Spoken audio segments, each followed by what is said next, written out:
কালকে বলি মনে নেই,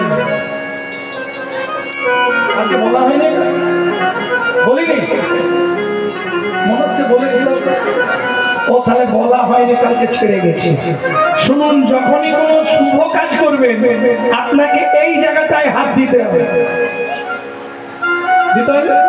ধূপ দেবেন, ঠাকুরকে ফুল দেবেন, এই জায়গাটায় কি আছে, এই এলাকাতে জল দেওয়ার সময় না হয় হাতটা ভারী লাগে, ওই জন্য এখানটা ধরে জল দেবেন। চেষ্টা করবেন কোনো সময় তর্জনী ঠেকাবেন না, কোনো শুভ কাজ করার সময় তর্জনীকে আলাদা রাখবেন।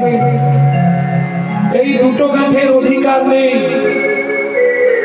কেমন চেষ্টা করবেন ঘটিটা এইভাবে ধরে জলটা দেওয়া। ভিজে কাপড়ে জীবনে তুলসীর সামনে যাবেন না। এক ফোঁটা কাপড় থেকে জল যদি তুলসীর গায়ে ঠিকরে পড়ে আপনাকে 7 জন্ম বসনের জন্য কাঁদতে হবে। এই জায়গাটা ধরে জলটা দিতে হবে। কেন, এখানটায় কি আছে, যত শুভ কাজে এই জায়গা। এ তত্ত্বটা জানেননি, হৃদয়ঙ্গম করে নিন। আজকে কোথা থেকে বলবো, ওই ভক্তির অমৃত সিন্ধু।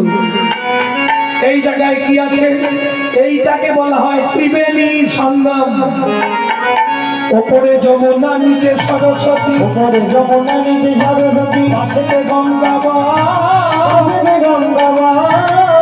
শুভ কাজ করিবার কালে ত্রিবেণী সাক্ষী, শুভ কাজ করিবার কালে ত্রিবেণী সাক্ষী।